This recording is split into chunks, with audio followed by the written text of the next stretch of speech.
Shall we rise for the Pledge of Allegiance? Pledge allegiance to the flag of the United States of America and to the republic for which it stands, one nation, under God, indivisible, with liberty and justice for all. Can I get a roll call, please? Mr. Beaver? Dr. Carter? Here. Mrs. Eisenhart? Here. Mrs. Henry? Here. Mrs. Hume? Here. Mr. Sheets? Mr. Tomasi? Mr. Tomasi let us know that he was going to be late. He had to work this evening until 6 p.m., so he should be arriving around 6:30. Mrs. Walliser? Here. Mr. Wagner? Here. 6 present. Perfect, thank you. Moving on to recognitions. So thank you, Mr. Wagman. We have 2 recognitions this evening. We have the monthly New Heights Award. New Heights Award is essentially like our Employee of the Month. We get staff that are recognized, and then on a monthly basis pick 2 candidates to be the top candidates to be recognized. So the first one we'd like to recognize this evening is Mr. Lundy. Mr. Lundy is our art teacher at the high school. He is our art teacher brand new this year. Unfortunately, he was not able to join us this evening because his daughter is in cross country and they're doing a cross country banquet. But we thought we'd still recognize him this evening. So I will read the reason why he was recognized, and then we will hear from Mr. Barnhart. Mr. Lundy has done a phenomenal job working collaboratively with his high school art team. As a long-term sub last year, he ensured his students received instruction geared towards their interests as well as their curricular requirements. This year, as he continues to work with the art department, his insights and recommendations to improve the program is apparent. He is always thinking of new ways to incorporate the latest technologies and strategies. He attends to suggestions and ideas shared by his colleagues, and he takes those ideas and finds ways to incorporate them into the classroom practice. Hi, everybody. Good evening. Mr. Lundy came to us last school year as a long-term substitute filling for Ms. Schweitzer. He exhibits excellent teaching qualities, and that is evident from when students and teachers come to us in the hallways and tell us how he's doing. That, to me, goes above and beyond, because hearing it firsthand, and not just seeing it firsthand, but hearing it firsthand from all of his students and teaching staff is what we desire for in an excellent teacher. He goes above and beyond for students every single day. It is very evident when he takes the students to BCIU art shows and all the various art shows throughout the county. They place each and every year. Last year, I know one of our students, Zane Abada, placed first place in his class for one of his pieces, and other students throughout the course of the year. So he's exceptional. We love to have him on our staff, and I wish we could have every one of him throughout our entire building, because he is just phenomenal. So thank you, and congratulations to Mr. Lundy. As Mr. Potter said, unfortunately he couldn't be here today. He is a dedicated father, so he is with his daughter at her banquet tonight. Mr. Barnhart, if you don't mind, we will. I'll give the certificate to him. If you could just pass it on to Mr. Lundy. I will. Thank you. Thank you. Next up, we have Mrs. Deb Levingood. Deb, if you want to come up here.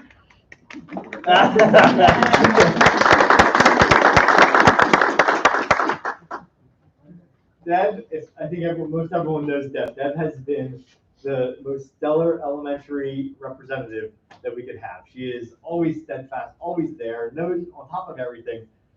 The recognition this evening is Deb is always willing to lend an extra hand as needed for guidance, not only in her own area of expertise, but assisting teachers and other fellow staff members as well as parents who have questions.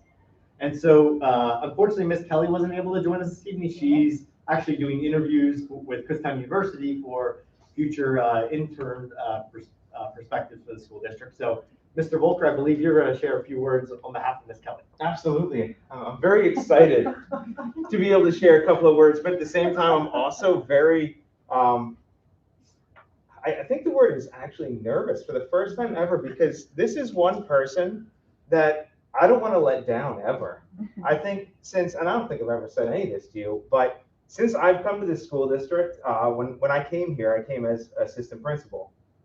And Deb was the one running the office.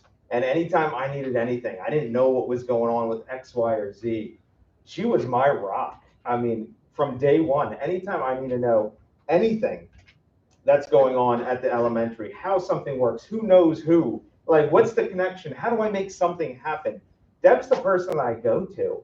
And not just a resource for me, but for everybody within the elementary community. She's there every day, and you can count on her. You can depend on her. Everybody, from the students all the way through to our level, she is somebody that is 100% able to be counted on day in and day out. And I'm actually still nervous talking about it because I just don't feel as though I am going to convey just how much you're valued within this organization. And Deb, I can't thank you enough for everything that you do for our students and our staff. Thanks. Deb, how many years have you been with us? 25. 25 more, that's great. Congratulations. Take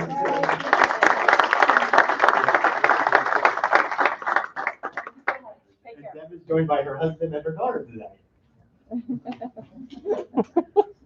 Congratulations. Thank you. Next up, we'd like to recognize, as a lot of you know, tomorrow is Election Day.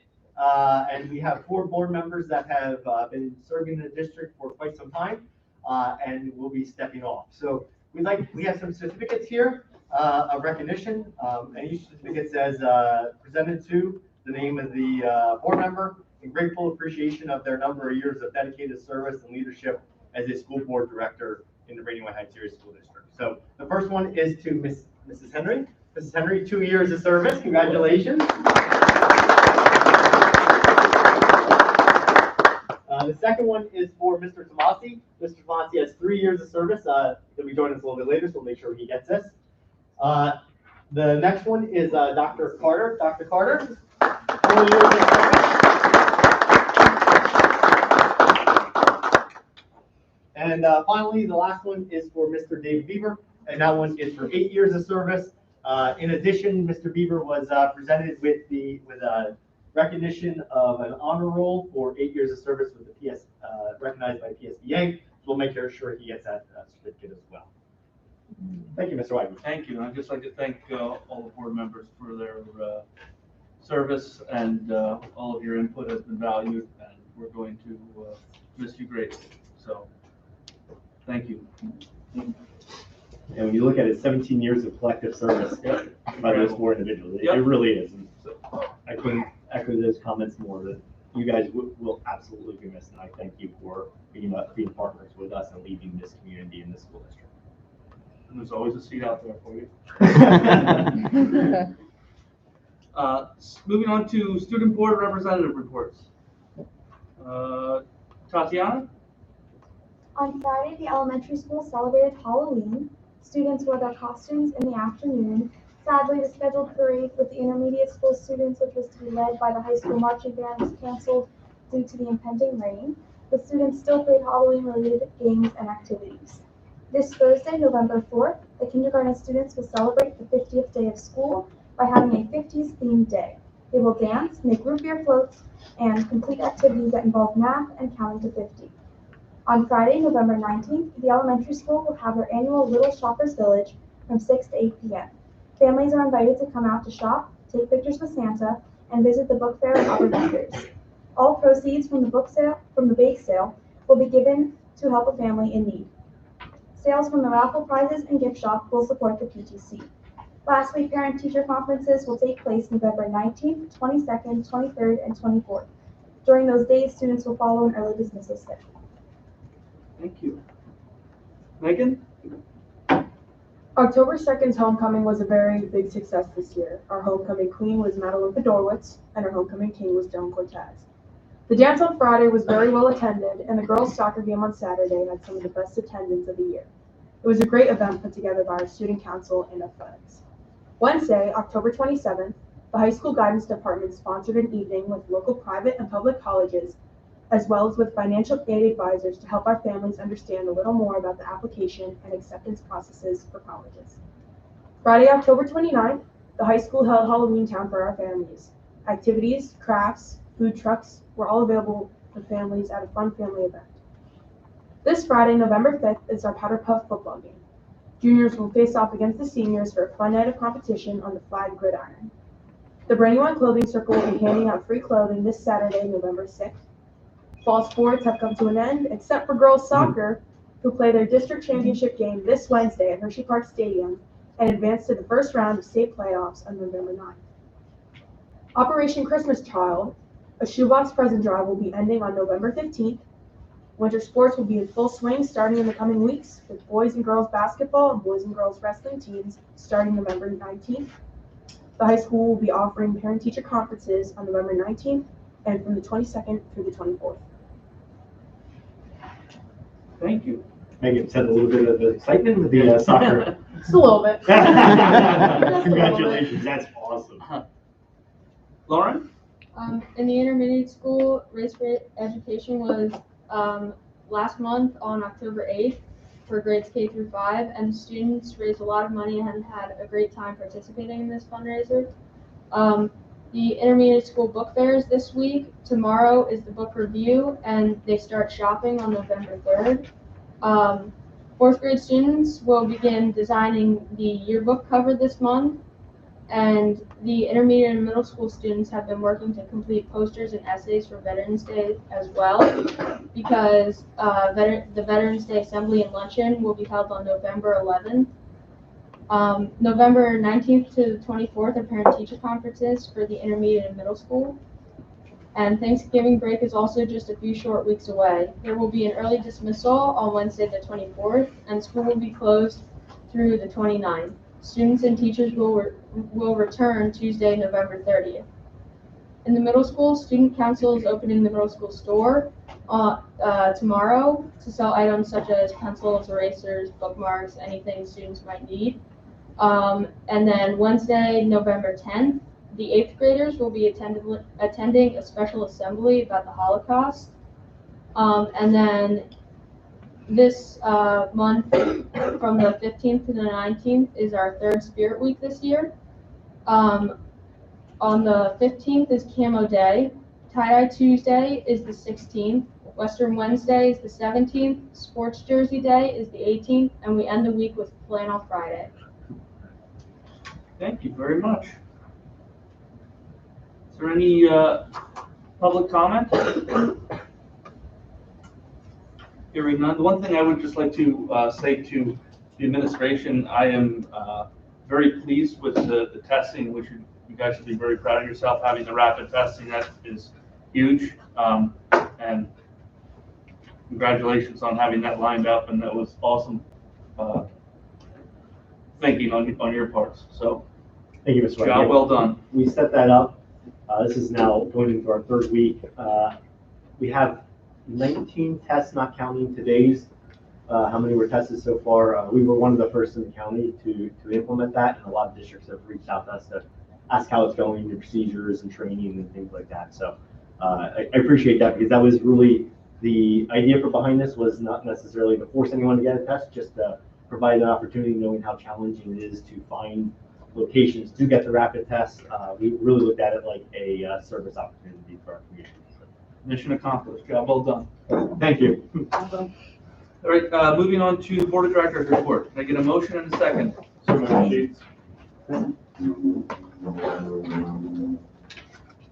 Thank you. So just a few items on the Board of Directors report this evening. The first one is the meeting minutes from the October 4th meeting. Any corrections, edits need to be made to those meeting minutes? None heard. Those will stay as presented. We have some policies on here. They're second reading policies. There were a few grammatical and spelling errors that had to be adjusted, so those weren't made already. In regard to the first reading policies, we have some specifically related to the financial aspect of our board policies. So just as a reminder, we do a multi-year review of our policies. We've gotten through the first wave of ever doing that, and now we're starting back up again. And we started with the financial ones originally because our business manager at the time was leaving, so that's why we started with that. So hence we're picking back up again.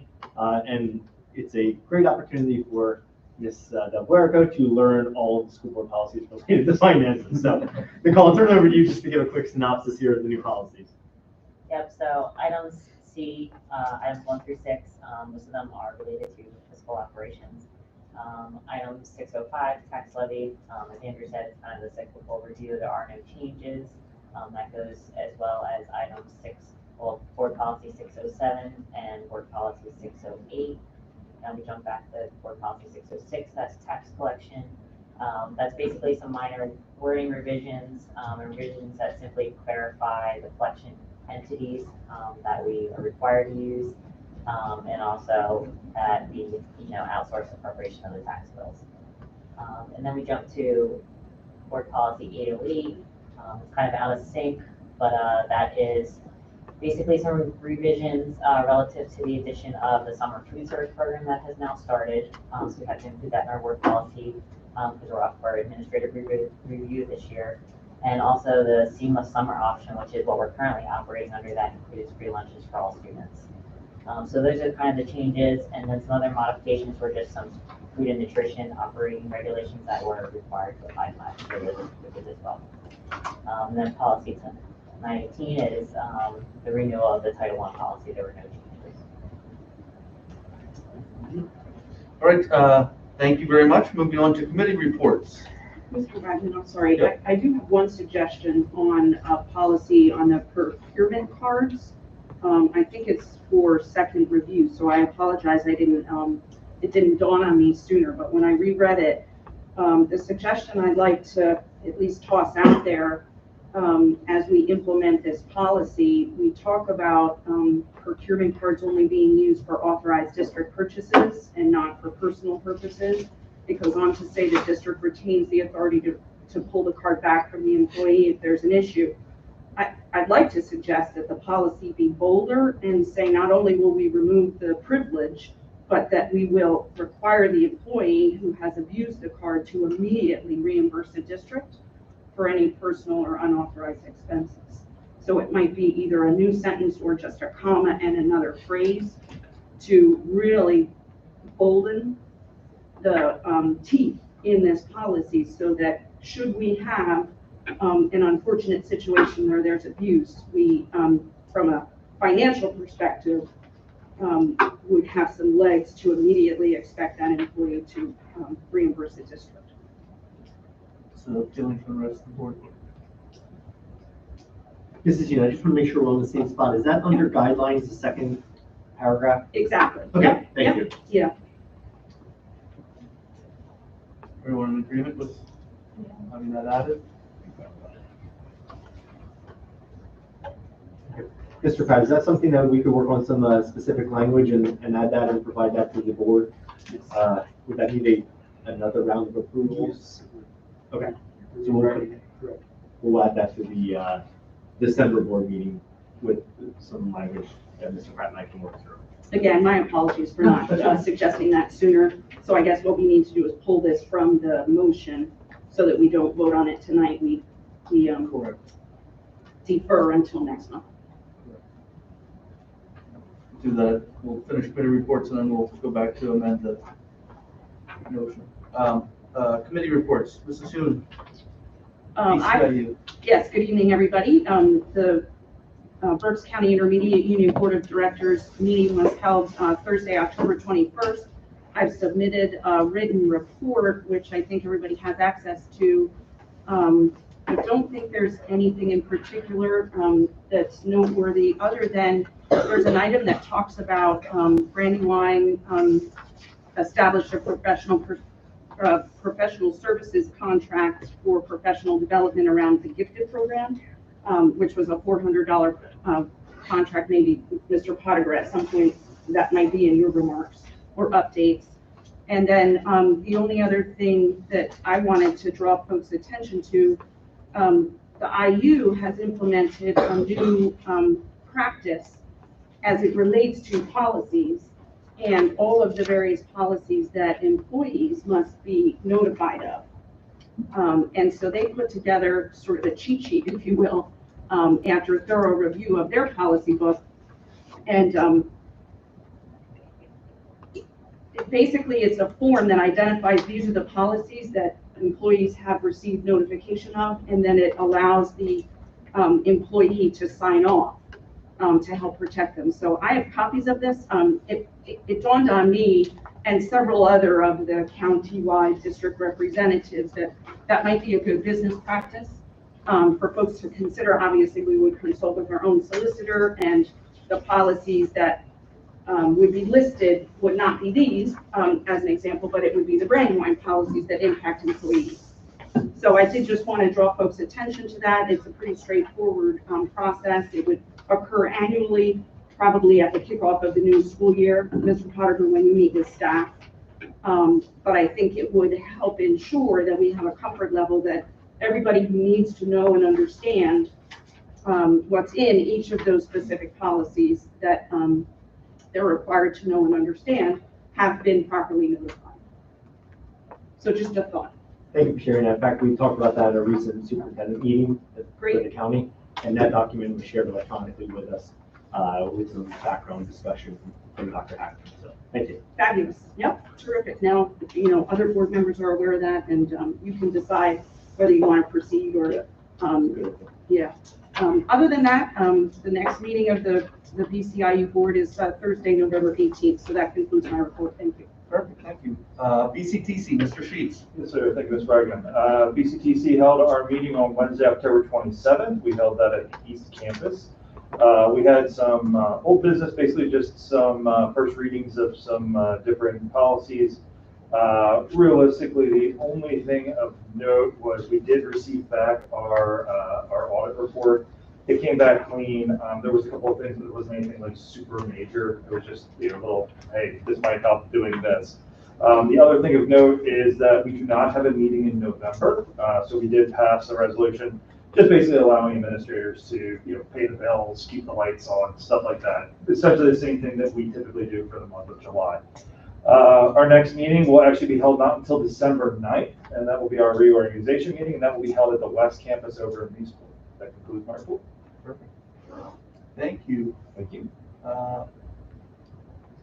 BEITC, Ms. Alberto. Yeah, so I had nothing to report, except for the next meeting is scheduled for Thursday, December 16th. Perfect, thank you. Mrs. Walliser, Council on Legislative Action. Nothing new to report. Thank you. Dr. Carter, Policy Committee. No changes, updates other than those already presented earlier. Perfect, thank you. Strategic Planning Goals, Mrs. Eisenhardt. Negotiation and Compensation Committee, Mr. Sheets. Nothing to report at this time. Alrighty, Building and Construction Committee. Just the next big hurdle has been passed in this building. We received temporary occupancy of the auditorium. So that basically allows this entire building to be occupied. And so we're now doing a lot of punch list items. We have a meeting tomorrow with all the construction primes and the architect to go through that process. The other thing I'd like to share with the board in your packets this evening, we've been talking about change orders and some of the frustrations that are associated with this project. Change orders that were, admittedly some change orders that things were just found behind the scenes. And when you feel part of construction, that's bound to happen. Some change orders that were missed items, but were necessary as part of the construction process. And then some change orders that were missed items that had really no value to the school district. And then the final bucket is kind of change orders that the district requested to enhance the project. And so there's 3 pages that the board has. The first one is, and all 3 were presented by KCBA. The first one is as of October 26th, where we are with the amount of project contingency, the amount of change orders, and then any credits that are associated. So as part of this project, there was a 5% contingency as part of the project. And then those are basically credits that they use. They're called allowances that can be used to offset some of these change orders. So as you see there at the bottom line, there's essentially $131,931 left over for allowances. Some of these allowances and change orders came out of the allowances. Others were classified as direct payments. The justification for that really was just the way the architect drafted it up. Really, it didn't go either way. The nice part is that when this is all settled, any allowances not used or contingency not used comes back to the school district. So that is a good story. The second page is the change orders as they currently are drafted. There are still some that are lingering, but the total change order amount is $134,320. Those change orders are listed in the yellow with some additional detail on that far right column about what is specifically in the change order. So there are change orders in here, as I mentioned earlier, that are misses in terms of, for instance, the band hallway in this building was to get painted and it forgot to be added to the plans. And so that is a change order that was a miss by the architect, but it's still something that would have been part of the project and enhanced the project. So the reason I use that one as an example is the final document that you have in front of you is an excerpt from the contract. This is the entire contract is 24 pages. But what I did is just took the cover page and specifically page 23. Page 23 is the 4 categories that a change order can fall under. So the first one is an owner requested change order. So if you look at your document, an owner requested, this document was yellow, an owner requested change order would be like GC014. That's a STEM lab closet and extra door. So as we went through the project and we started to use the old LGI new STEM room, we realized that there wasn't a closet built in. And so there was a big duct that was right in the middle of where the door was going to be. It was going to cause an issue anyways. And we said, well, why don't we just add a closet there? It makes a lot of sense to have the extra storage because STEM has inherently a lot of different items that are associated with it. So that was something we asked to be added to it. And you can see the amount there. That was $10,000 for that change order. So that's the first type, would be an owner requested change order. The second one would be something called an unforeseen or concealed condition change order. So if they're working, they find a beam in the middle of the project. That would be a great example of that. So when you look at G003, cut beam in the CMU pockets, that was one where when they went through, they had to add, the elevations were different. They opened up the wall. They had to do some additional work onto that beam based off of the existing conditions. So that's the second one, an unforeseen or existing concealed condition change order. The third one is something called a value added change order. And that goes back to that paint one I had given you the example of earlier. That paint one is listed as GC006, paint corridors C13, C14, and stairs. So that was something that should have been added. The conceptual idea behind this change order is that if it was in the project from the beginning, there would have been an inherent additional cost built into what the bid was. And so this change order, value-added change order, says essentially that the district still owns the cost for that, but there is the architect is responsible for 15% of that change order. And the 15% is derived from any change order. The contractors can add a 15% surcharge onto these change orders. And so essentially what the architect is doing there is taking the responsibility for that additional tacked on 15% change order fee. And so the value-added change order is the one that if there is an issue that happens that would have been part of the project, then we own the cost for it, but the architect picks up the 15% change order fee. Okay. I just want to make sure I understood that correctly. So we're paying 100%, but the contractor gets to charge an extra 15% that he's charging to the architect. He charges us, we pay it, but based off the contract, the architect is responsible for that 15%. But when everything nets out, yeah, we're paying 50%, we're paying 100%. Yep. Okay. Yeah. Okay. So the final one And this change order, as I mentioned, there's still some more to come. So this one's not on the list, but it's a good example. It's called a no value change order. And so this change order is a change order that the STEM room is a great example. So if you remember when we were in the LGI, it had stepped stairs that went up. So they marked the ceiling at a certain height. They marked that at the height of the big base floor. And they didn't mark any other elevations for the ceiling. So when the construction company came in and built the ceiling, they built it at that floor height ceiling, and it came across. So by the time you went up the stairs, I could touch the ceiling, which was a problem. So they had to rip the entire ceiling down, all the lights, all the HVAC that was already installed, and move it all up to the height that it should have been, which was that height designated on the main floor should have been the height designated at the very top, which would have raised the whole thing up. So that is a no value change order. We would have still had the ceiling. We still would have had the HVAC. We still would have had the lights if it was built properly and spec'd properly. So in that circumstance, the contract calls for the architect to be responsible for all the costs associated with that change order. So if you recall last board meeting we were together, we talked about the change orders, talked about the frustration of some of the lack of detail causing these change orders. I wanted to make sure the board understood that these four categories, how they're delineated. We met with our legal firm, our solicitor, and went through the concerns. We received some advice back to say, let's make sure we go back to these change orders, classify them in the four buckets appropriately.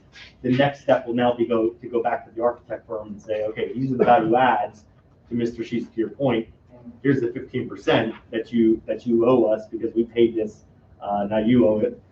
And the other ones that we're going to have to contend with are those no value change orders, like I mentioned earlier, that example of STEM ceiling, that will have to be completely the cost burden of the architect. So that's the next step we're at right now. I just wanted to make sure the board was aware of what was happening behind the scenes with these change orders and some of the detail associated with the contract connection there. So some of this 134,000 is not been paid out yet? Are some of these non-value added ones? Or is this stuff that's already? No, most of these are value added. The non-value added would be the STEM, like the STEM room. That's not on here though. Like the rough opening too small for the scheduled door, that doesn't seem like that would be our fault.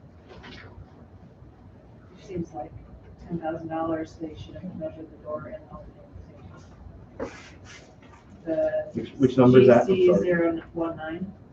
The comment. The 19. Yeah. It says word coming. It's the only thing. Yes, that one is, you're right. That one's still in progress. Oh, okay. Yeah, that one's still in progress. Okay. And that's what's kind of, admittedly, that's what's hard to follow with this document. Yeah. And then the other thing that's hard to follow, I'm sure you figured it out by now, but this seems to be a real long Excel. Yeah, I could see where some of them are And so it categorized. flips over and transitions and keeps going. And but you can see where KCBA clearly put on here what their omissions were. Is this their document? This is their document. I love how the error has something like that. Right. They're not gonna admit to that. No. So so it looks like these are coded differently. So you got GC, PC, MC, right? And Yep. MC, but yeah, no, MC. So, and there's different totals for each of those. So like just doing some quick math, I mean, it looks like we're actually closer to like $200,000 in mistakes.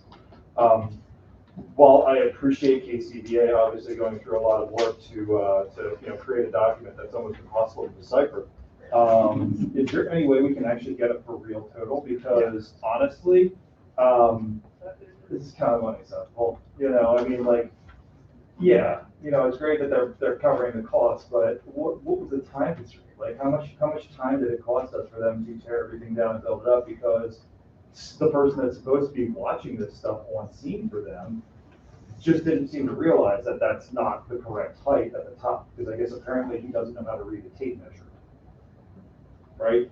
So can we get something that's a little bit clearer to understand and give us an actual number that we, and actually breaks down into those buckets so that it's easy for us to then disseminate also during a board meeting so everybody understands where we're coming from. And I don't mean to be terse with you. No. I understand. It's you're doing frustrations that we all absolutely best you can, experience. But this is a level of frustration with this company that is just amazing right now. So, yeah, like I said, I appreciate the work that they put into this, making this obtuse, but, like, we just have to clear them also. Right. I agree with you. I went through the GC's change orders tonight. Well, they're all built in with that document, but it's very cumbersome to read. I agree with you. I'll work on getting a better document for you for next meeting. Okay? I mean, and honestly, like, stuff happens, right? We saw that with the elementary school. You know, you open something up, you're expecting something to be there, and it's not, right? But it seems like an awful lot of this is 100%, like, you're a professional, we hired you for a professional service, and you are not upholding your end of the contract. There are a lot of, in my estimation, a lot of errors that have occurred because of the design spec that was not clear. It seems like lack of communication between their on the floor person and their GC. Like whoever was on the floor daily, it just sounds like wasn't watching what was happening too. So. And so the way that they're supposed to do that is if there's an on the floor question and the person, the architect rep is not here, they're supposed to do something called an RFI, request for information. That communication was lagging. There was oftentimes going to be 2-3 weeks till the architect or till the construction workers got an answer. Yeah. So that held up things. Cell reception in here is not the best. We should give them the Wi-Fi passwords. So they can Maybe that's what it was.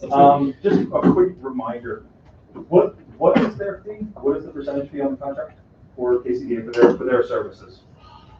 I don't want to say something in public that I'm not 100%, but ballpark about 5%. Okay, so about 5%. So we are looking at like $250,000 on this contract, and they couldn't staff us for the 180 days of the contract to have somebody here. Like that's my concern, you know, because the statement that was made by the principal when they came out was, oh no, nothing's going to happen like the last time we were here. And admittedly, they didn't leave the roof open and allow the gym floor to get destroyed, but that's not a standard. Like that's below the actual floor. Like that's you know, that's not a standard at all. So I don't know. Like I said, I think somebody needs to be held accountable. I agree. And I just, like, again, I just don't understand, like, what options or recourse we have in terms of renegotiating their percentage at this time. Because none, despite the fact that they really have not. You have those provisions in the contract, and those are provisions we will follow when we come to the conclusion of this, and we will ask for the funds based on, you know, even though they may classify it one way, we had discussions with Andrew, and we may want to reclassify it a different way. So those discussions will come forward. So we have to pay out the contract. We can't short pay for the mistakes. Those will be discussions we have at the end. It's the way it's always been done. I don't know, better and better. So, okay. And I don't just mean here, I mean elsewhere. Oh, I know, I understand, but I mean, like, as a private citizen, if you're, you know, if you have someone come to work on your house, typically that 10% is withheld until completion of the job, right? And they're doing that with the contingency that you have already in place. Okay, all right, right on, so we are doing that, Yep. right on. So you mentioned categorization, and Andrew, I appreciate this document, even though it is a little bit complicated to process.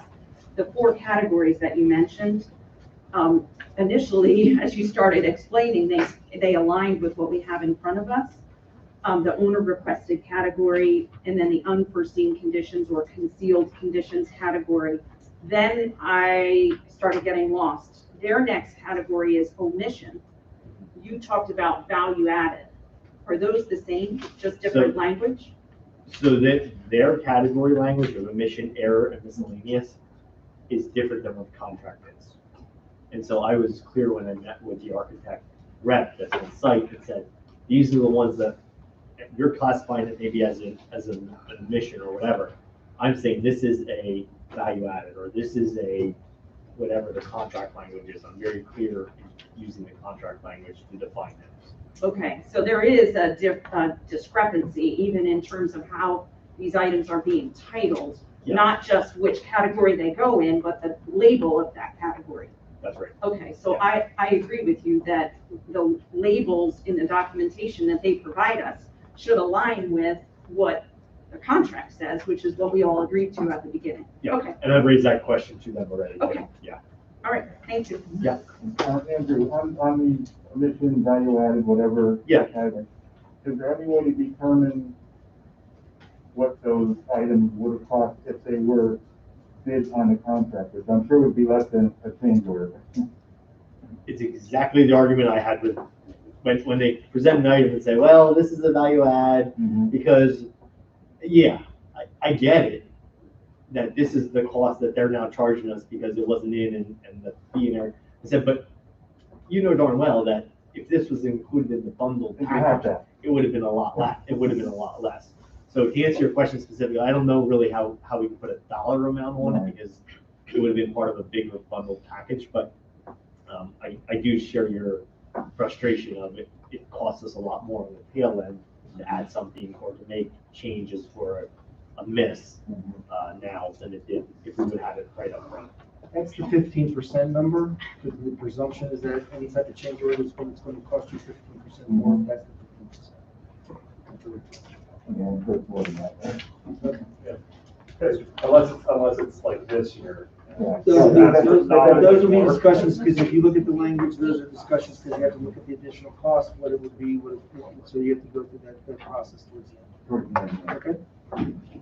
I'm equally frustrated. I share your concerns. I share your frustration, and that's why we have been working with KKL to stay on top of this. And Mr. Potter, just to make sure that you understand, like I said, this terseness, although it's directed at you because I'm speaking with you, this terseness isn't a reflection on the job that I think you're doing. I think that it's a huge effort to try and keep track of this stuff with a partner that does not seem to be making the mark, right?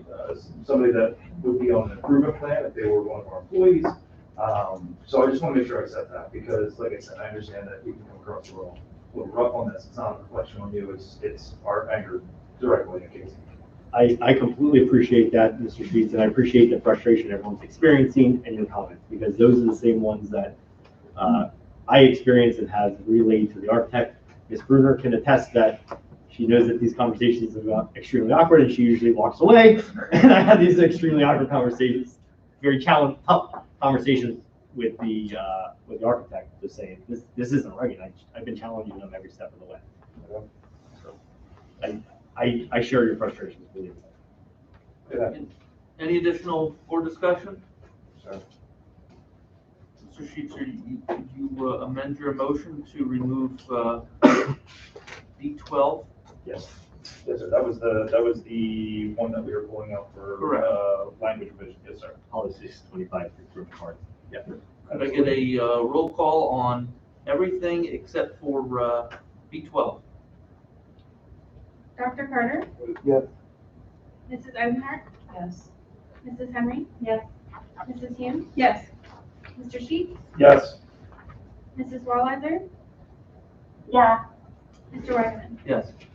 7 yeas, motion passes. So need a motion to have that policy.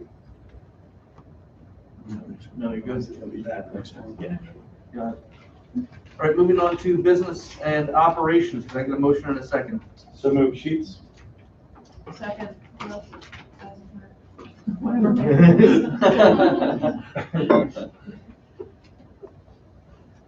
So to begin, items A through, I would say C, are to approve the bills. So item A is general fund, and that would be through November 1st of $2,724,564.55. Item B would be the food service fund, totaling $37,482.37. Item C is the construction fund, totaling $826,366.57. Item D, there is no activity, but it's still on the agenda, capital reserve fund, $0. And item E, items 1 through 7 are the revenue expense reports. Item 5 is the investment schedule. Item 6 is the student activity and trust fund, which is little activity, and item 7 is budget transfers, there's nothing to report. Item F and G, special ed and youth services and curriculum technology, there's nothing on the agenda for this evening. And item H is facility and maintenance, and we're going to go over to change orders, and I'm going to turn it over to Andrew. So these change orders that are listed here this evening are included in your document we just had. Those change orders include some drywall work for the duct work as listed. The STEM lab, I talked about that earlier, about adding that STEM wall. There is a significant cost for demolition scope. This actually change order occurred way back at the start of the project, May, June. And it kind of lingered throughout the summer. This is for the change order, which I provided the board in email, is like a 30-page change order. It has a bunch of different additional things that were missed in the scope of the demolition work. Tile work, ceiling and ceiling grid that had to get removed, some walls and wall covering that had to get removed, put new wall covering up. And it happened basically throughout the entire scope of this building. Some things in the wrestling room, some things in the trainer room to make room for the new bathroom, some things down here in the custodial closet, some in the cafeteria. But that is what that change order is for, all the additional demolition work that had to occur to get us ready.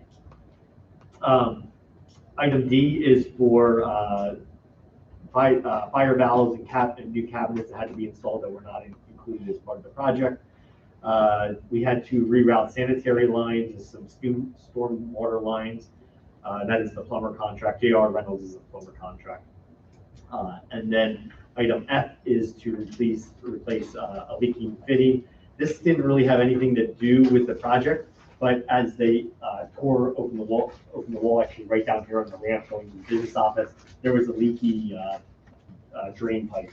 So we just had to fix that while they were working. And that concludes the change orders for this month that have been presented to the school district.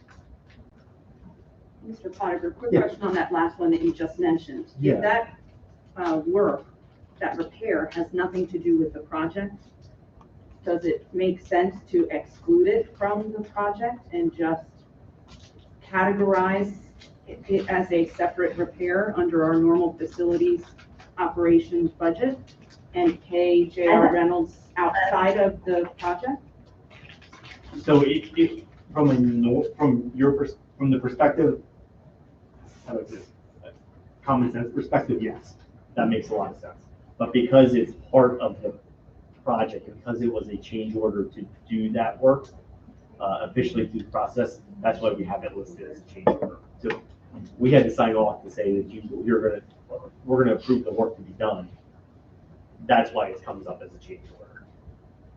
So there's really not a way to get around that. We have a contract with J.R. Reynolds for the work here. We didn't have them to do the work kind of separately outside of the scope of the project. So I understand what you're saying. Let me ask the question from a higher level perspective. Are there others like this where they really had nothing to do with the project? It's just repairs that were uncovered and the timing made sense to get it done while, they're digging around in there. I feel like those expenses should be at least categorized. If they're gonna fall under the budget of this for the reasons you just articulated, so be it. But at least I feel like there should be an asterisk or footnote that says X dollars of the scope of this project really were outside of the scope. We just made a business decision to deal with it at the current time and within that budget. Yeah. But I think they should be flagged so that we have a handle on it. Fair enough, and that's the only one that comes to mind. Okay. But we can do that. Okay. And we can reflect that in the meeting minute notes too, just so that's reflected that way.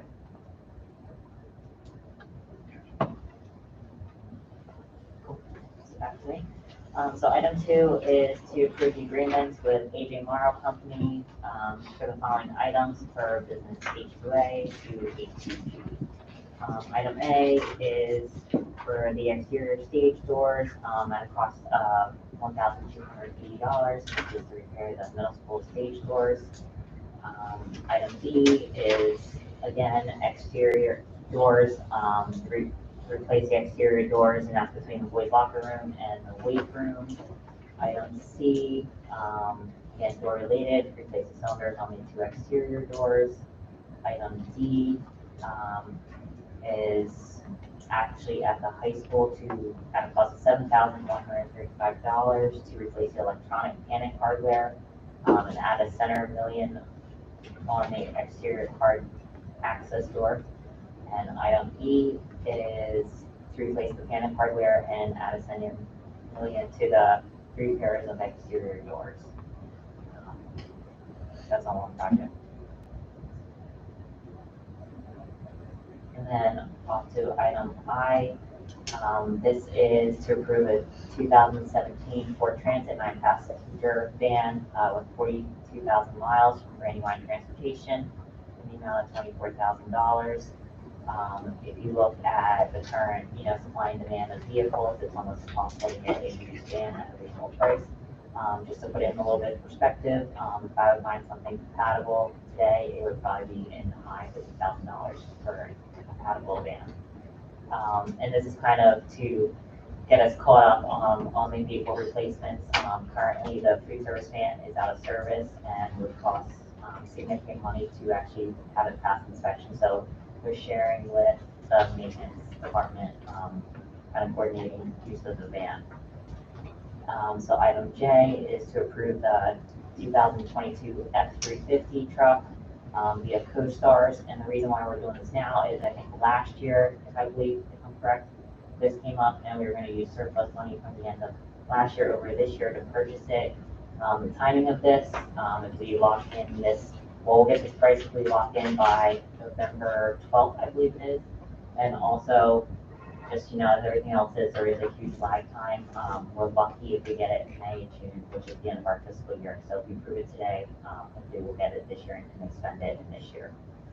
So that's at a cost of $46,000. And this will replace the 2005 F-250 that's kind of been hanging around. Those are vehicles between 2016 and 2020, so this one's kind of well overdue. And again, it's rusting, won't pass inspection at the end of this year.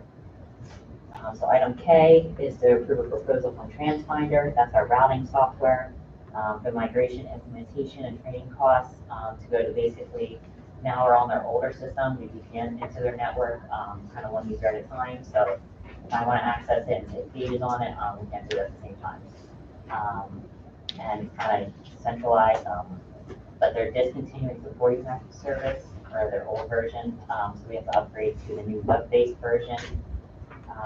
But obviously, the training and implementation, there is a cost for that of $9,250. The annual cost will remain the same. And some kind of neat features that we have GPSs on the buses. We'll be able to utilize those, for winter weather. There's also some other add-ons that we can use down the road, parent apps. Get alerts when your stop's coming, or the bus is running late. All that can run through the parent app, and they can see where their child comes to. So there's a lot more features that we, if we choose to, proceed with down the road, we have that option. So item L is to ratify an agreement with Frontline Technologies related to recruiting, hiring, and Frontline Central at a cost of $14,000. That includes one-time startup cost of $8,500, and then the annual licensing of $5,700. So recruiting and hiring, that portion would replace our talent ed. Again, trying to bring all the systems, under one system so they communicate, reduce the dual entry of multiple systems. And then Frontline Central is part of, the board goals to optimize organizational efficiency and to digitize our personnel files. I think that is everything for business and operations. Thank you. Any questions from the board? I have a question around food service. Can you give us, I don't know if this is for you or Xander, but update on how food service is handling right now? I only get feedback from my kids, but I know that like my son is in sixth grade, he's come home saying he didn't get to get extras because there wasn't enough food and they're kind of restricting. So like, where are we in the food service sector? Yeah, so there's a lot going on and there's a lot anticipated on going on. Currently right now, there's a lot of items that we cannot get. So you'll see the menu is pretty much, your meals and a couple a la carte items. And there's a lot of behind the scenes reasons behind that as far as nutritional reporting, working with the nurses, just make sure that, and a lot of reporting to the state as far as nutritional content, whatnot. So it is a very limited menu. I think in prior years, if I had more a la carte or snacks, whatnot, and there's a lot of shortages. Obtaining those or obtaining them at a reasonable price, I should say. They should probably buy them, at retail, about probably 2-3 times what we would typically pay. And there also is a staffing component to that. If you're down a person on certain channel at a time. So there's that piece. And then also, I guess looking ahead, the food shortage is only going to get worse, especially into the first quarter of next year they're anticipating. And as far as, cutlery items, we were talking about today, just, plasticware, is going to become an issue. So it's kind of, make it through 1 week. We have a lot of contingencies in place as far as, if we can't get produce or meats, that's kind of what we're going to do at this point. So do we know like kids are getting enough to eat at lunch? Because yeah, so I know I can send food in for my kids, but we have a lot of kids that don't have that luxury. Yeah, so I would say there's plenty of food of what we're offering. I would say the variety is not robust, but I would say there's probably 3-4 options, and obviously if the child has, special needs. As far as a meal modification, we're willing to do that. And the other cafeteria managers is not moved out, and they kind of know the kids, work with them and the parents and the nurses. There's plenty of food, just I would say that the variety is not there right now, because we kind of go with what we know is readily available. It is concerning that it works. Who's the other one, Ms. Dugwork, we heard today that there could be milk shortages. Yeah, so. That was the most recent one. I mean, I feel like we live in such an abundant food area. We are lucky, I know we utilize some local farms, like beacons for apples and things, but what else can we do? Is there a way we can utilize other farms to do anything? I mean, especially with, we have, the kids don't pay for lunch anymore, but and that's a luxury, but I wouldn't mind paying for my kids' lunch if I needed to, if to get more food available. So I don't know. Yeah, as far as from a local level, I think we're very lucky where we live, being in Berks County. As far as our dairies, we use Clover Farms. And I actually kind of made a note to reach out to them when I saw that email tomorrow, to see kind of where we're at. But I think us in comparison to the rest of the state or the rest of the country, we are very fortunate and we're doing just fine. Let's see if they have any, forecasts into the future of what they think. But as far as Berks County, Lancaster County, there's a lot of farms, so produce, fruits, vegetables, I think we're pretty good there. Obviously, there's just short shelf life. The only thing that we really can't do is, stock up on, fresh meats. There's a lot of USDA regulations that we really can't get around for that, so. Also additionally, I think it needs to be said that there is, there's guidelines on what you serve. You have to serve a certain weight of protein. You have to serve a certain amount of vegetables. You have to serve a certain amount of dairy. The cheese sticks my kid got for lunch, that was really healthy. Well, I mean, he loves it. Yeah, I mean, I I think that's a little unfair because it really does boil down to the federal government sets the guidelines. USDA sets the guidelines on what's considered an appropriate amount of food. I mean, case in point, the amount of protein that you give someone in middle school is the exact same amount of protein that you're supposed to give a high school student, right? And I think it works out that it's like 2 ounces or something. It's something like just ridiculous. That you would think that a 6th grader is gonna consume and be full with the same amount as a 12th grader. And it's actually more the other way, the 12th grader is gonna be able to get filled up on what we're feeding the 6th grader. So it's not that like anybody's getting shorted, because we are providing to that level that is mandated by the government.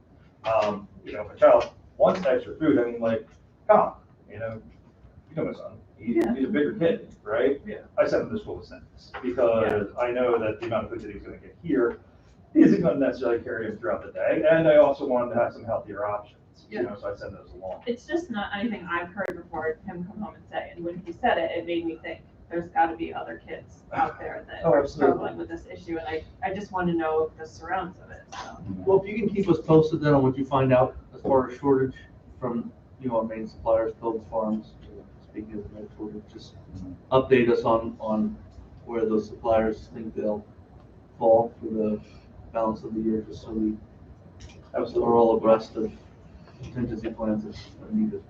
Yeah, absolutely. And although they do get the 1 free meal, I just want to say that a lot of kids do buy 2 meals. Well, they get 2 meals. So you don't get the free one and then they'll come back and get another one. So I mean, it's definitely enough food if your son wants 2 meals. Yeah, well, trust me, he could be telling me half the story, it's not all. Yeah, so an opportunity is there. No, but it's a very valid question. I think that, are we in the same situation that we were, I know at the beginning of the year, it was a bit scary at the beginning of the year. You know, we had vendors that were canceling orders because, for whatever reason, the cynic in me is because it's actually, they're gonna make a larger margin selling to a commercial entity versus selling to a public entity. Or maybe there just wasn't enough food. But I think, are we still in the same kind of situation that we were at the beginning of the year, or we're easing up on some things and other things are then having issues? I'll say it's kind of twofold. I mean, initially when it happened, it's more of a culture shock. Like, wow, this is really happening, kind of, what do we do? So now we've learned to plan around it. And I would say kind of the first Lehigh County, a lot of our food comes from the Lehigh Valley hubs, the major suppliers. We're doing fairly well for the rest of the state, and I say relatively speaking. But that could decline. They're getting a lot of support, from the state and whatnot. So I mean, 2 weeks from now, it could be a different story, all that support could be kind of pulled out. So. I have a quick question, different topic, so I don't want to, we're done with food, okay. Just clarifying question about the van that we're about to purchase before the middle of November. So we execute that sales agreement. Did I hear you say we don't expect to take possession of that vehicle until May? That's the truck. Right, truck. the brand new truck with the plow thingy and Yeah. the spreader and the $50,000 truck. We're executing now, and then it's gonna take a good 6 months plus to arrive. That's correct. Wow, okay, Yeah. thank you. And that's obviously why we asked to put it on this month, because we were going to wait a little bit later into the year. Just with the demand, we wanted to try to get it still within this fiscal year. And from what I understand, they're having a hard time maintaining this time, so. Well, there's a chip shortage. The van, if the board remembers, we approved the van back in the spring. We still have not received that van. Yeah, if you would just, keep us posted on, just because everybody knows the supply chain is so messed up. Right. It's helpful, because we'll lose track, and, so It gives you you some just talking let us points know. too, to say, hey, Yeah, we ordered this thing and it came in 7 months later. yeah, we can just celebrate when it arrives. All right, could get a roll call, please? Mrs. Eisenhardt? Yes. Mrs. Henry? Yes. Mrs. Hume? Yes. Mr. Sheets? Yes. Mr. Tomasky? Yes. Mrs. Walliser? Yeah. Dr. Carter? Yes. Mr. Wagner? Yes. 8 yeas, motion passes. Thank you. Moving on to superintendent report. Can I get a motion and a second? Oh, that's right. We have nothing under superintendent, so we'll skip over that. Personnel report. Can I get a motion and a second? So move, Sheets. Second.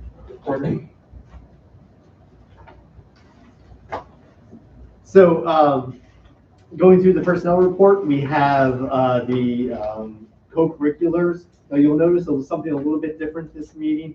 You had the resignation, so there are a few staff members that were coaches that have changed for different reasons. So those are noted at the bottom of that spreadsheet, and that's why personnel C4A is actually the same one listed a little bit later under C4A, but it's really not. It's A1, obviously. So there are a nice job by the staff putting that together, so the board can just kind of keep track of some changes within the coaches. We have a change of status for our full-time, or she was a part-time library aide, now going to full-time. And the reason for this is linked to some of our staffing issues, which I'll talk about in a second. But Ms. Everly was originally hired as the elementary library aide, working primarily in the afternoon because that's when the specials are. And we tried to find a high school library aide because we also needed that. And unfortunately, we had someone hired. They admittedly never showed up for work. And so kind of left us in the where do we go from here, and advertised, couldn't find anyone. And so Miss Everly is going to be able to be the high school library in the morning and be able to be the elementary library in the afternoon. She started that October 18th, as you can see here. So this is a retroactive approval, but she, in talking with her, it's going very well. She's able to manage both areas, be able to manage the schedule. So that's really great news to hear. From the appointments perspective, we have Mr. Tyler Kemp. Mr. Kemp is a Brandywine graduate with us a few years ago. He has been doing a phenomenal job at the high school, serving in one of the long-term sub-intervention specialist roles with ESSER funds. An opening came up with one of our learning support teachers here in this building, in the middle school. And so he's going to become a contracted position, taking over that learning support position here in the middle school. We have C4A, I spoke about earlier, so that document also has all the appointments for winter coaches. We have the event staff workers, and so there was a little bit of confusion on that, and I apologize for that. There was staff listed behind some staff members and others not, and so we removed that staff piece. That was an internal document that got left on there by accident. And the reason it was on there was the staff designation let us know if we had to do clearances or not, and so that was a mistake. I apologize, but these staff members, the event staff workers, are used to support when there's large events. So these aren't used every game. They get paid $40 a game, but they're really used if there's really big events that happen, and either Mr. Geis as the athletic director or assistant athletic director need some extra hands at the event. If you recall, we don't have a security firm anymore, and so these people are to help maintain kind of the flow of the order, to help, and we've been having some great participation at events, so this is the staff reason for that. We have 2 leaves, an unpaid medical leave for a food service staff member, and then 2 is a professional development sabbatical leave for a high school staff member. So final thing I'd like to just point to you in your documents is a staff vacancies document. So I thought I'd just run through. There's been a lot of discussion within the community and even the broader community about staffing shortages and the challenges that school districts are having, challenges businesses are having. My wife and I were talking about this weekend, and we came across a document that said, I think the number is 4.3 million people have left the workforce the last quarter. It just is amazing the amount of, you hear about this great retirement pandemic that's happening as a result of the COVID pandemic, and we are definitely seeing some of those impacts. So just to kind of run through these, we have 5 professional staff vacancies right now. So one of them is an intervention specialist. That is a role at the elementary school. I talked about Tyler Kemp in the intervention specialist role he had at the high school, taking the contracted position that opens up that intervention specialist role at the high school. We're also looking for a learning support and a mathematics learning support or a long-term substitute position. So that's a position that we're looking for. And it's listed as a learning support in mathematics because we're looking for that person to have both certifications.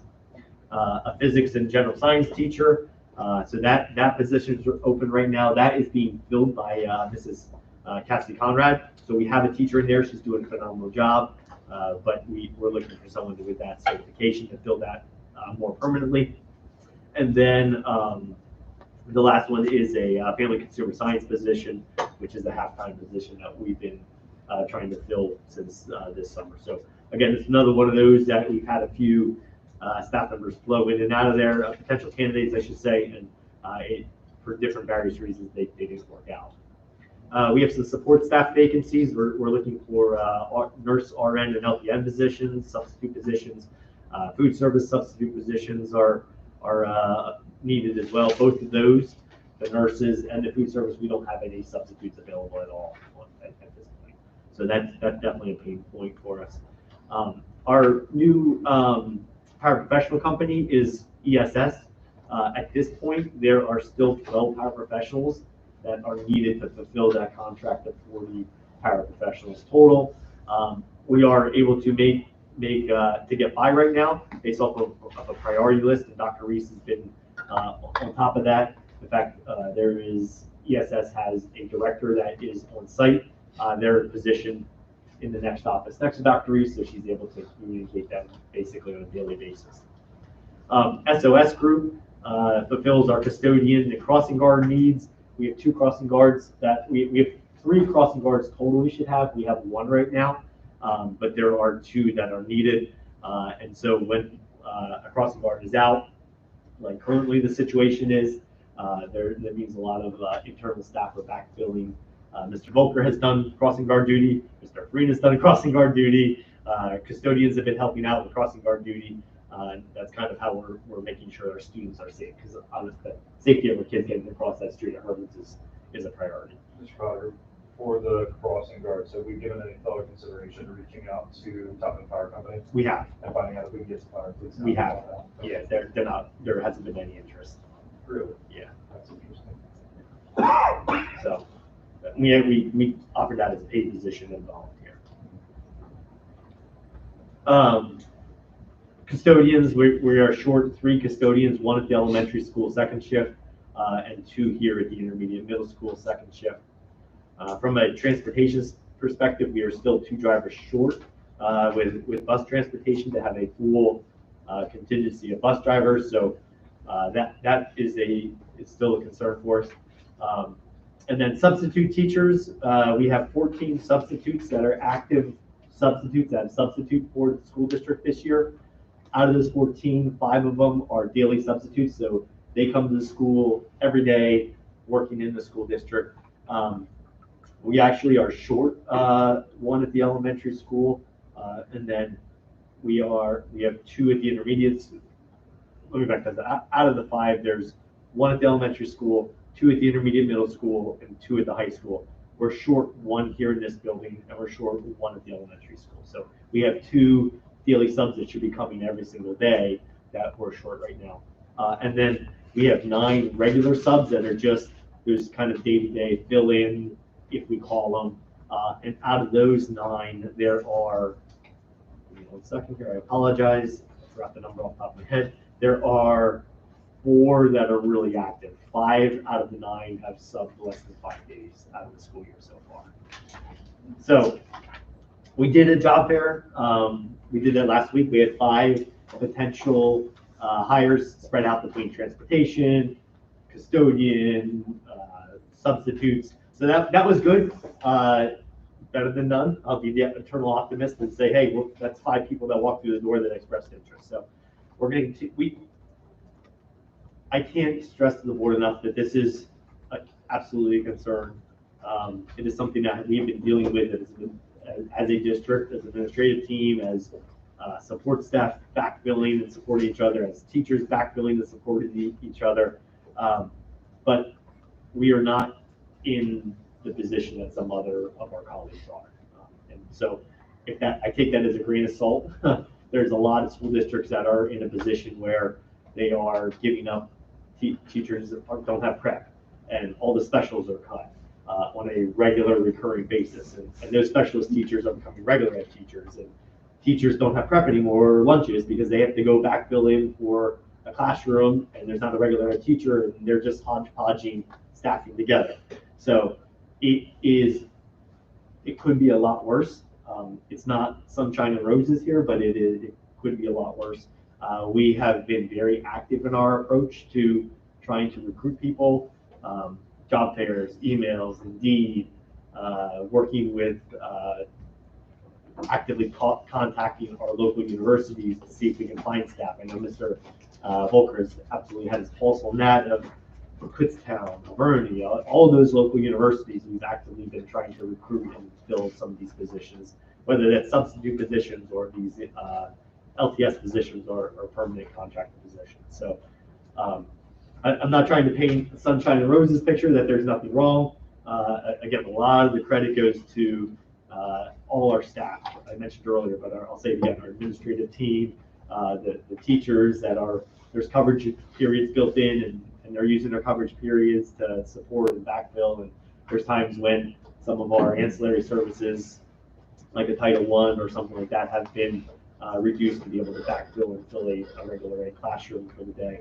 So, and then, again, I mentioned earlier, our support staff that have really been, we talked about the custodian gaps and crossing guards and things like that, that people have stepped up and supported. So it really shows when a team comes together, and it's what we're doing now. It's definitely pain points. So I wanted to make sure the board was aware of that you know the gaps that are there, that we've been actively working to solve these. Could be worse, but it's again, not sunshine and roses. Questions on this? I guess I was just hoping to have more brainstorming on solutions. I'm not okay with just saying we're not at the worst part yet. What else can we do? So, Mrs. Waller, it's a great point. I appreciate you raising that question. One of the things I did do today is I talked to STS, as our substitute service provider, and asked if there was any incentive programs that they've implemented in other districts that seem to be effective. One of the ones that they suggested was putting a quarterly bonus type scenario in place that would reward a substitute that was serving, we set the parameters, but a certain number of days out of that quarter, a percentage of those days that they'd be actually subbing. And if they hit that landmark, they would get an additional bonus. The nice part about that is it's not a recurring, just like a salary cost. It is built in as a bonus. And the positive that they've shared with me is that that has been very successful at retaining and incentivizing the existing subs. They did share that it didn't really help to garner any new staff, but at least helped to retain those and get those serving that were already on the list.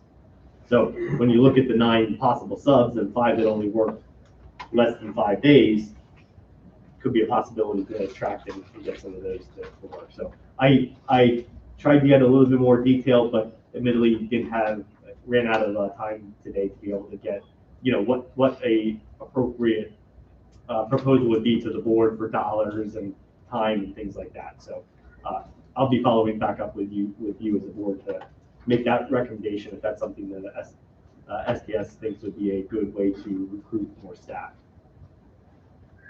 Yeah, I think that would be a great idea, a good first step. I went on to pretend that I was going to apply for a sub position in a Berks County school on STS's website, and we get a pop-up, and Exeter School District gets a nice little pop-up, and Exeter is paying $145 a day, and we're paying $110 or $110. So I mean, which one are you going to click on if you're, thinking about subbing? So I know at the superintendent meetings, we had talked about this, whether it's substitutes or it's starting rates for custodians or it's any staff.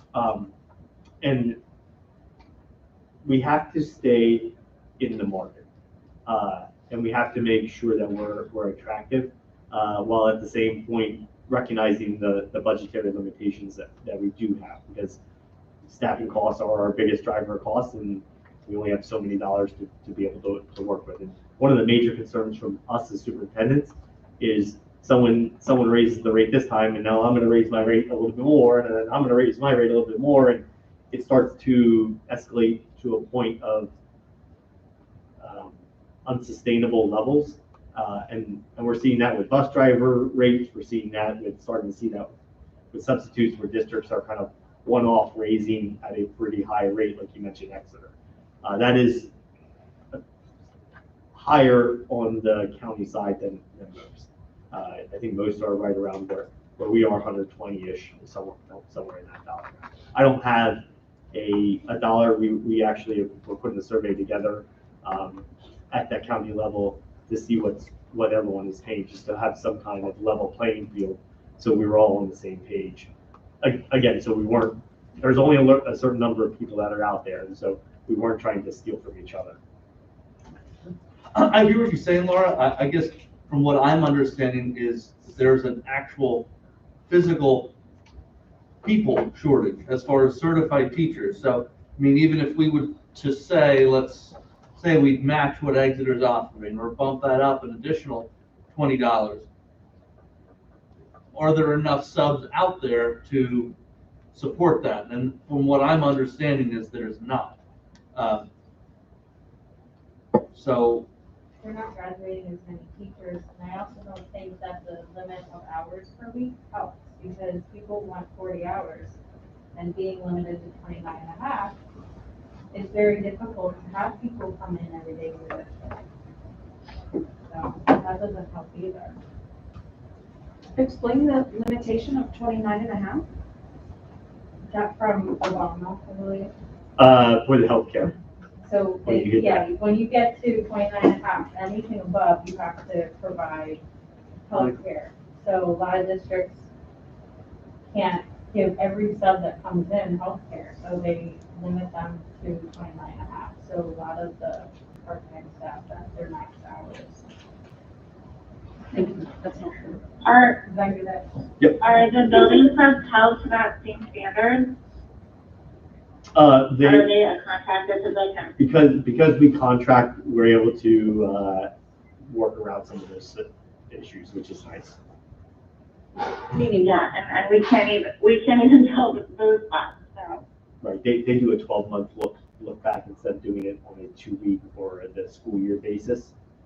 And because they're not school employees, they can use the 12-month window instead of the school day window.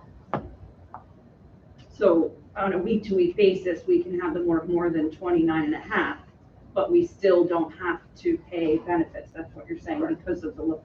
Okay, thank you for clarifying. So, I mean, folks know I'm frugal and I don't spend money easily, and I don't think money is always the solution. Having said that, I would ask you, in your 8 or 9 years as superintendent and quite a few more in education prior to that, have you ever seen a staffing shortage as significant as we're experiencing now? No. Okay, and I think that many of us, you know, the supply chain shortage, the staffing crisis, it's across industries, and it's multi-layered. I appreciate Mrs. Wallazer's push, if you will. I think we're doing all sorts of things, so this isn't a criticism in any way. I just wonder if we got perhaps a brain bank together, you know, some folks who have some passion and energy and ideas around this, along with maybe a recruiting expert or a compensation specialist who could coach us and guide us on how to structure maybe some new and innovative approaches, so that when we do come head to head with another district on a good candidate, we win that battle, so to speak. Or when we are looking out in the marketplace at the few candidates that might be available, we are able to woo them. The point about these folks just aren't available, so many people went into retirement or opted out of the workforce through the pandemic. At some point, I imagine they could be incented to re-engage, at least some small portion of them. What's it going to take to incent folks to re-engage? And so sometimes money is the answer. Other times maybe it's benefits, maybe it's perks, maybe it's incentives. I don't know, it just seems to me that, to your point, saying that we're doing better than our peers is reassuring. It could be a lot worse, and I think we all understand that. Having said that, I don't know this district to be okay with mediocre. And again, I'm not suggesting that, what's going on is mediocre, but typically we don't feel okay with good enough. We strive for excellence, and what I'm hearing, given the list of open vacancies, it doesn't sound like we're achieving excellence in terms of the delivery of education, given all the open positions. I don't know how other folks feel about that. To your point, I agree with you in terms of the not being satisfied, not being able to provide that level of additional support that we can offer right now because of some additional grant funds, the ESSER funds that we have for the next 3 years. There's a lot of opportunities that we have right now. I think one of my biggest challenges is that I see is there's, I think like you said, there's just not people there. You just look at enrollment across the state. I mean, Kutztown was one of our biggest suppliers of teachers. Look at their enrollment. Their enrollment once was 14,000. Now it's below 5,000. They're just not there. And that's my biggest challenge in terms of, like you said, sometimes dollars does fix it. Maybe we need to at least stay competitive. But you asked earlier, have we seen something like this before? And I think any business owner probably has said the same thing, like, no, we've never seen anything like this. But one of the things that's unique to education that I've never seen is the change of sitting teachers moving to other school districts. Usually when you get a contract, you're there for your career, right? I mean, you're there for 30 years. It's rare that you see people move. That is happening more frequently than I've ever experienced in my 20 plus years in education. It's really interesting to see this shift happening. Our learning support teacher that we just lost is a great example. Went to another school district and had multiple years of GK experience. That didn't happen before, and starting to happen now. And because there's job openings and people can do that. Yeah, for me in this current market, I think retention is far more important than recruitment. So as you said with the STS long-term subs, if we can do an incentive to keep the ones we have, that's going to be where you're going to have most success, because you are more able to job hop and career hop now than you ever were before. So if your retention package isn't up to snuff, that's where you're going to lose them, because the pool that's coming in is not as fruitful as we have been used to. So I think, yes, we need to continue to come up with a contingency plan on how to recruit new subs and new teachers, but I think our focus really needs to be on retention of those that we have, and I am thankful that everyone is, willing to be all hands on deck with that, including crossing guard support and that, because that's the only thing that's going to get us through this bubble. I mean, it's going to have to pop at some point. What that fallout is, no one knows, but I think to focus on retention we're going to have the most success in trying to.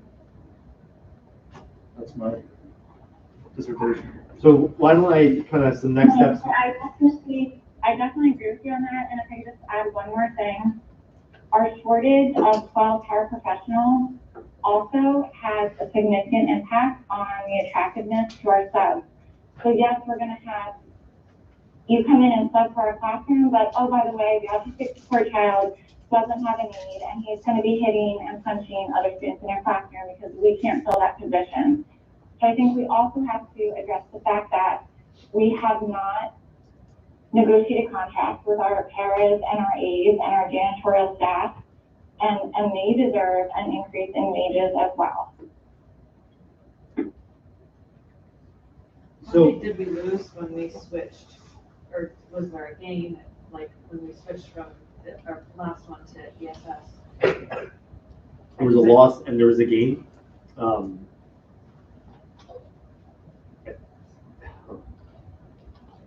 I forget exactly where we were not fully staffed when we left, but we're slightly less now than we were before. So I'm just gonna throw it like a wild one. I think we were like maybe 8 short before. Unfortunately, Dr. Reese is sick, I think I'm calling her, but I think we were about 8 short before, and now we're 12 short. So within a small window of people. But we were trending on that path with the old provider. And Yeah, that's and part of the reason we switched. As sad as it is, it's not unique to us. I have the same where I am. My husband has the same where he is. I mean, it's unfortunate, but it is. It's the way it is everywhere. That's not, doesn't make it right, but I don't know where you find these people. My district is actively searching and doing all the same things that we are, and without left. So I guess what I would suggest then is if you could crunch some numbers on as far as putting a retention package together and incentives for the paraprofessionals and see what we can do to at least And what about maintain the levels. What about our current staff, just our regular teachers who are feeling this effect? I mean, do we know what their temperature is on this? How are they feeling? I mean, they're taking the brunt of this too. Are they making sure that, you know, they're getting the support that they need? I think it's hard on everyone's education right now. Yeah, I know. I just hope that we're addressing that. That's it. So, it's such a situation that, I mean, a lot of it, it's not much you can do. Like, you just have to like work through it, and I don't know. It's tough. I hope. I don't believe that, Kim. I believe there's more we can do, and I'm not gonna settle just for that laissez-faire kind of attitude. Unfortunately, the reality is that these STS positions are paying what? What are we paying these people? And STS, the sub rate is, off the top of my head, I forget, but I think it's 124 at daily sub that's here every single day, and 110 for someone that just. So 8-hour shifts, you're looking at, it's not 15? Wait, is that for the daily staff or for the paraprofessional? The sub. Okay, I thought you asked the para. 15, 18? Yeah. So, I'm just saying, like, Yeah. I mean, you can theoretically go out, find a job at Amazon for $21.50, what is it now? FedEx pays $25. Dunkin' Donuts. Dunkin' Donuts on McDonald's. Bridgetown Road, you want to be an I mean- assistant manager, they pay $20 an hour. Yes. I mean, you can get a CDL in no time at all, and they both, I mean, people are doing that. They are doing that. They're literally leaving their areas of expertise to go into these areas that are paying 30% much money. It's happening. They're seeing that transfer into other, so that's part of the reality. Again, where do we draw the line? What do we say? Like, what do we say, 21.50? That's what Amazon's paying? You know what I'm saying? To incentivize people to come? I mean, So John, just to your point, the math is 110 a day divided by 8 hours is 1375. Right. So if we expect a guest teacher or a substitute with a college degree to sit in our classrooms for 1375 an hour, yeah.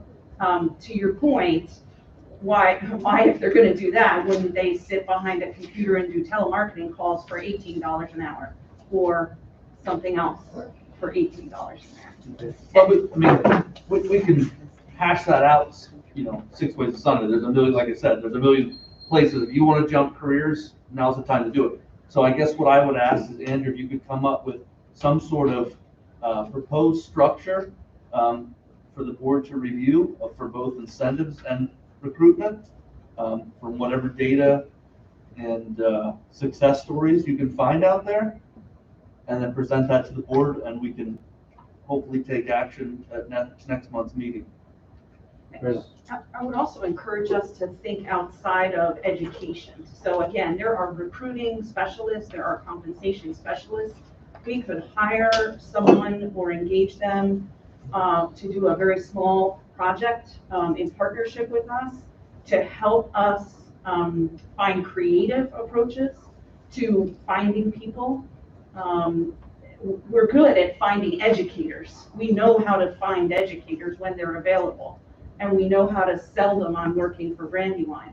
But if educators aren't available, then maybe we should leverage other resources and ideas from experts to help us find retirees, as an example.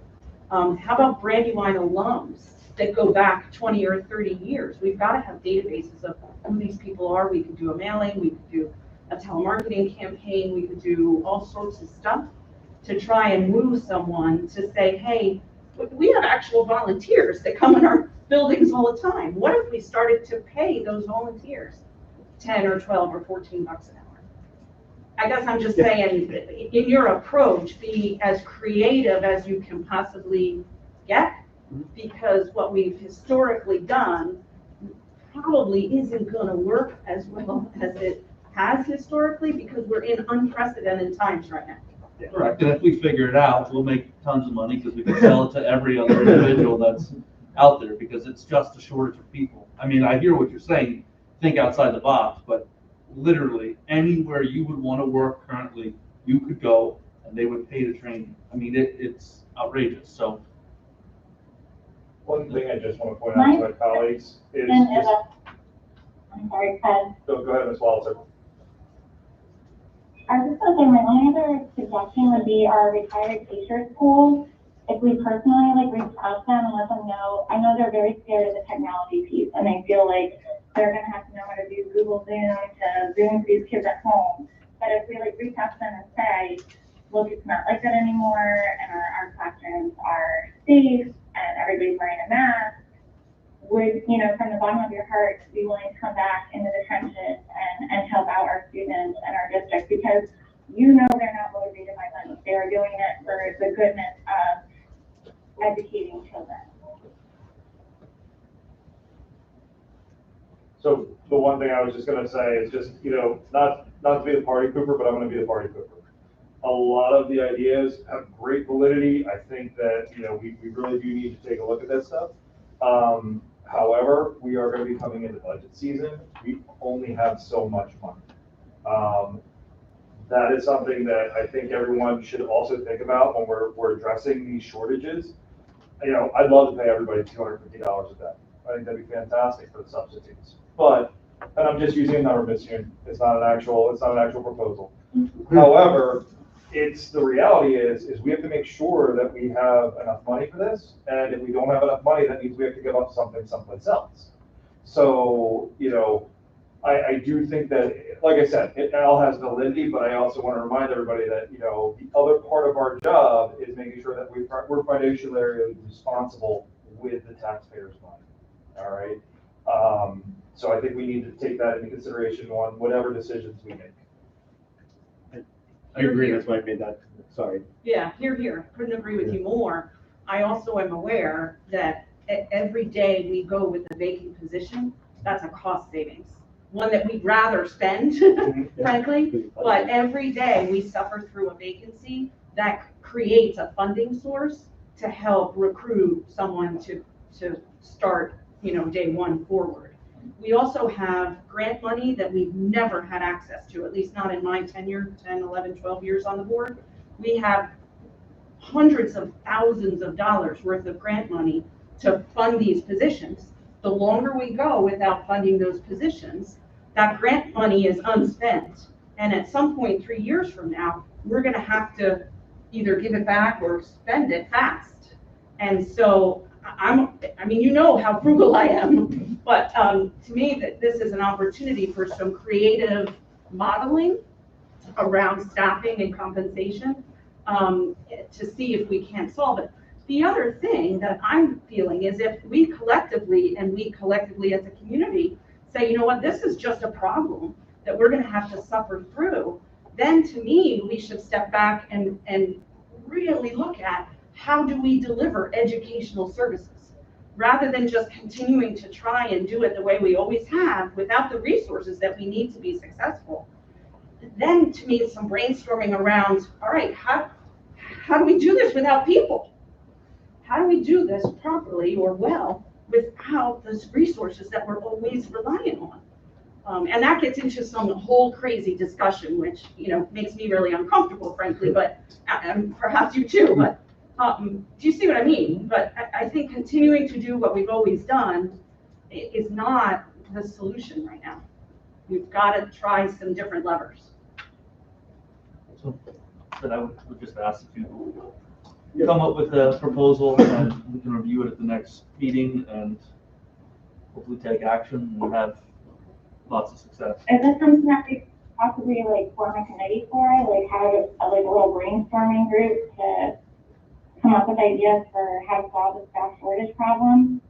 Well, I think the committee's already in place. We have a negotiations compensation committee. And so I think that mechanism is there. I think what the next step would be is to evaluate this, look at the different staffing options that are available. This would be a point of, what could we look at creatively, and then put some proposals on the table for the negotiation committee. That way it streamlines some of that conversation points, if we can do the research ahead of time for you. So we can expect that for next board meeting, because I feel like this is an immediate need. I don't think this is something that can go very long. No, I think that's the, what Mr. Wagman had asked, is that would be prepared for next board meeting. So in between now and next board meeting, we would try to get together with that negotiation committee to share some of the ideas and then crystallize what that final version would be to the board.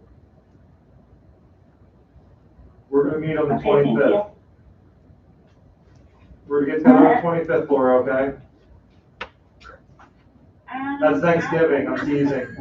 I was just looking over my calendar, like, that's funny. That's Yeah, Thanksgiving. that's Thanksgiving, I'm teasing. We will get together though. So yes, we'll have that for next board meeting, and the compensation committee will meet, and if there's any input, any additional ideas anyone comes up with, by all means, shoot them on over, and Actually, since I have my committee here, Ms. Walters on the phone. Do you guys have availability for November 11th in the afternoon? Evening, 5, 6 o'clock? With all due respect, we have an audience. Would it be all right if we powwow quickly after the meeting so that we can adjourn and release these folks while Although we? it takes 45 seconds, just let me know. But yes, I'm fine with that. Yeah, I'm available. Okay, right. all right, any additional comments? Oh, yes. Roll call? Mrs. Henry? Yes. Mrs. Hume? Yes. Mr. Sheets? Yes. Mrs. Walliser? Yeah, Dr. Carter? Yeah. Mrs. Eisenhart? Yes. Mr. Wagaman? Yes. 7 yeas, motion passes.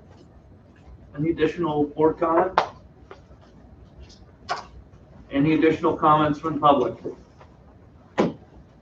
Just a final reminder, tomorrow is election day, and Mr. Reitmauer has joined us, so he is one of the candidates that is on the list. So best of luck, sir. Thank you. And thank you again to all of our board members. Thank you again for your service. Meeting is adjourned. Thank you, everyone. thank you. Have a good night. See you, Laura. Laura, do you want to stay on so that John can schedule the meeting?